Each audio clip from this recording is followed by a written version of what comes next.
खबर यूपी के जनपद सोनभद्र से है। ओबरा पीजी कॉलेज में छात्रों ने अपनी विभिन्न मांगों को लेकर प्रदर्शन शुरू कर दिया। छात्रों की प्रमुख मांगों में रिक्त पदों पर प्रोफेसर की नियुक्ति और लाइब्रेरी में पर्याप्त किताबें शामिल हैं। महाविद्यालय में इंग्लिश, भौतिक विज्ञान और अर्थशास्त्र के प्रोफेसर नहीं, इससे दूर दराज से आने वाले छात्रों को कक्षाएं नहीं मिल पा रही हैं। लाइब्रेरी की स्थिति भी चिंताजनक है। 2021 में मंगाई गई किताबें अब तक नाम मात्र की हैं और एक समय में केवल 10 छात्र ही लाइब्रेरी का उपयोग कर पाते हैं। प्राचार्य ने छात्रों का ज्ञापन स्वीकार कर लिया है। उन्होंने राज्यपाल को प्रोफेसर नियुक्ति के लिए पत्र भेजने और लाइब्रेरी में अतिरिक्त किताबें मांगने का भी आश्वासन दिया है। फिलहाल छात्रों ने ये चेतावनी दे दी है कि यदि मांगे पूरी नहीं हुई तो वह पुनः आंदोलन करेंगे। छात्र नेता सत्येंद्र कुमार यादव ने बताया कि सोनभद्र आदिवासी बहुल क्षेत्र है। अनपरा, पिपरी, रेणुकूट, बभनी, मेयरपुर, कोटा, कोन, कचनरवा, चौपन, शाहगंज और जुगैल जैसे दूर दराज के गांवों से छात्र आते हैं। उन्होंने बस सुविधा भी की है, लेकिन एक किसान जो रुपए 300 दैनिक मजदूरी कमाता है, उसकी आधी कमाई बच्चों के किराए में ही खर्च हो जा रही है, जिससे अब बच्चे वहां पर रहकर पठन पाठन नहीं कर पा रहे हैं। नदियां पार करके और कई किलोमीटर दूर पैदल चलकर वे आते हैं। दूरस्थ क्षेत्र से लड़कियां भी महाविद्यालय में पढ़ने आती हैं, तो वह सुबह 6 बजे महाविद्यालय के लिए निकलती हैं और 10 बजे तक उन्हें यहाँ पहुंचना होता है और शाम को 5 बजे फिर वापस जाने के लिए वे निकलती हैं, जिसकी वजह से वाहन न मिलने से बेटी को रास्ते में डर रहता है और उन बच्चियों के माता पिता को भी भय बना रहता है।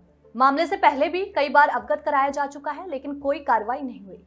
अगर अब कार्रवाई नहीं होती है तो वृहद आंदोलन के लिए लोग बाध्य हो जाएंगे। प्रदर्शन की बाबत प्राचार्य प्रमोद कुमार ने बताया कि छात्र कल से प्रदर्शन कर रहे हैं। महाविद्यालय में वर्तमान में 12 शिक्षक के पद रिक्त हैं। भौतिक विज्ञान, इकोनॉमिक्स और इंग्लिश विषयों में भी एक भी शिक्षक नहीं।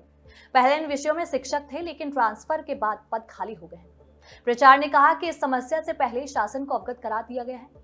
पुस्तकालय की स्थिति पर भी प्राचार्य ने बताया कि हर साल आवश्यकता के अनुसार किताबें मंगाई जाती हैं। 1.5 साल के अंतराल में नई पुस्तकें आती रहती हैं। कोर्स के अनुसार पुस्तकें भी उपलब्ध है। वहीं 75% उपस्थिति के मुद्दे पर प्राचार्य ने स्पष्ट किया कि ये राज्यपाल का आदेश है। मां विंध्यवासिनी विश्वविद्यालय से संबंध होने के कारण इसमें बदलाव नहीं किया जा सकता। बस सुविधा की मांग पर प्राचार्य ने कहा कि ओबरा क्षेत्र में डायरेक्ट रूट नहीं है। इस मुद्दे पर एडीएम के साथ भी चर्चा हो चुकी है। प्रशासन को भी अवगत कराया गया है, लेकिन कॉलेज के पास इतने संसाधन नहीं होने पर वह बस सुविधा उपलब्ध नहीं करा सकते। माता की जय, भारत माता की जय। हम लेके रहेंगे इनकलाब जिंदाबाद, हम लेके रहेंगे जाति पात से आजादी, अरे हम लेके रहेंगे आजादी, जाति पात से आजादी। भारत माता की जय, जिंदाबाद जिंदाबाद जिंदाबाद, भारत माता की जय, भारत माता की जय। उसके लिए भी हम मांग कर चुके हैं।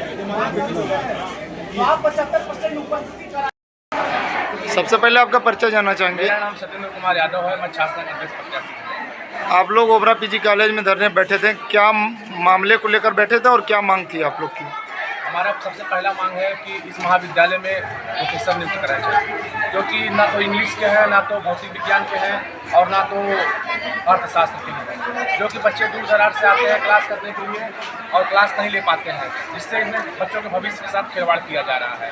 और दूसरी मांग है कि इस लाइब्रेरी में बुकें नहीं है, जो कि 2021 से बुक मंगाई गई हैं, जो कि नाम मात्र है। तो नाम पे है कि 10 बच्चों को दे दिया जाता है, उसके बाद बुक नहीं मिल पाती है। तो हमारा मांग था यही था कि लाइब्रेरी में नई बुक मंगाई जाए।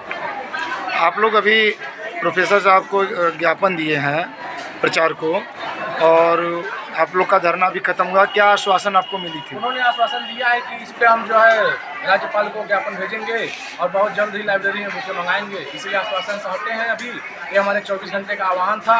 अगर हमारी मांगें नहीं पूरी होती हैं तो हम बहुत बड़े आंदोलन के लिए बात करेंगे। और उपस्थिति लागू कर दी गई है। तो मैं एक बात आपको बताना चाहता हूँ कि ये महाविद्यालय आदिवासी बाहुल क्षेत्र है हमारा सोनभद्र, जो कि बहुत दूर दराज से बच्चे आते हैं।